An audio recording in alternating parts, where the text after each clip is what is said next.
বিসমিল্লাহির রহমানির রহিম। সুপ্রিয় দর্শক, কেমন আছেন? আশা করি ভালো আছেন। আল্লাহর অশেষ মেহেরবানিতে আমিও ভালো আছি আপনাদের দোয়ায়। আপনারা যে দৃশ্যটি দেখতে পাচ্ছেন, ঢাকা থেকে ভোর 5টা বাজে চলে আসলাম প্রায় আমি সোনারগাঁও মুরগাপাড় পার হয়ে।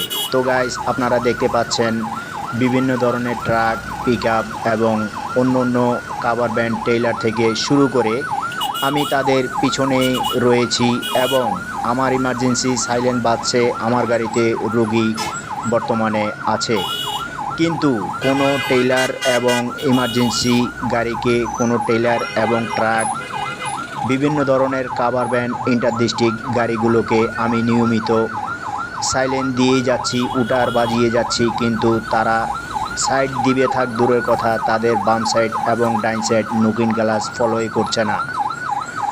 তো গাইস, আপনারা জানেন ভোর 5টা থেকে 4টার ভিতরে অনেক মানুষে অফিস আদালতে ছুটে বেড়ায় এবং বিভিন্ন ধরনের মানুষের কাজ কাম থাকতেই পারে।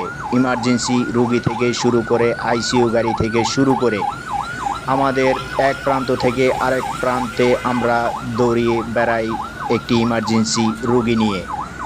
একটি ইমার্জেন্সি অ্যাম্বুলেন্স এবং আইসিইউ গাড়ি থেকে শুরু করে তখনই রাস্তায় নামে যখন গাড়িতে রুগী থাকে।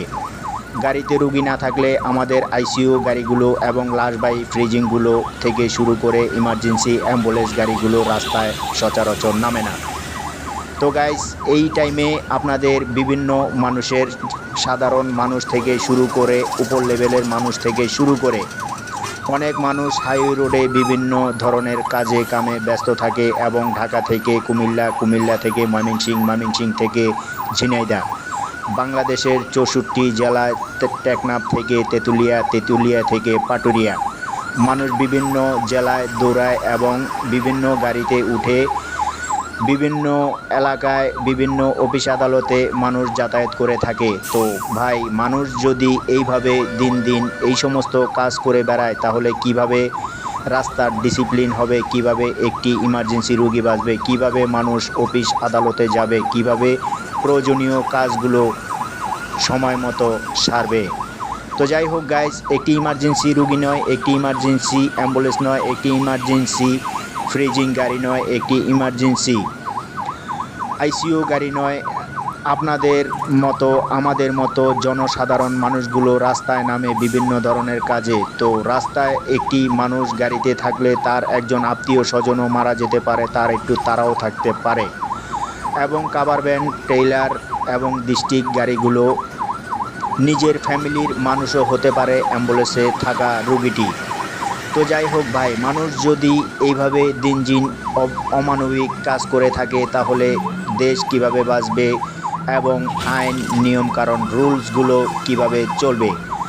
আমাদের দেশে আইন আছে, প্রয়োগ নাই, প্রয়োগ আছে, আইন নাই। কে দেখে কার কথা, কে বলে কার সমস্যার কথা? তো যাই হোক গাইস, দেখতে থাকুন, আমার সঙ্গে থাকুন, উপভোগ করতে থাকুন ডেইলি আপডেট কন্টেন্টগুলো, ইনফরমেশনগুলো আপনারা আমার পেজে দেখতে পারবেন।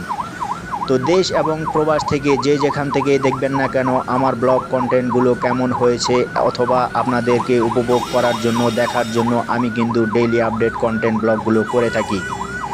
তো গাইজ, দেখতে থাকুন, উপভোগ করতে থাকুন, আমার সঙ্গে থাকুন। এবং আমি যেই ট্রাফিক নিয়ে আজকের ব্লগগুলো করেছি, মূলত আপনাদের জন্য, আপনাদের চোখ খোলার জন্য, আপনাদের বোঝার জন্য। ভিডিওটি প্রথম থেকে শেষ পর্যন্ত সবাই দেখবেন। যদি ভিডিওটি, ব্লগ কন্টেন্টগুলো ভালো লেগে থাকে, অবশ্যই একটি শেয়ার করে আরও 10 জনকে দেখার মতো সুযোগ করে দিন। পাশাপাশি পেজটি ফলো দিয়ে পাশেই থেকে যান। যদি আমার ইউটিউব চ্যানেলে দেখে থাকেন, তাহলে অবশ্যই এটি সাবস্ক্রাইব করে দিতে ভুলবেন না গাইস।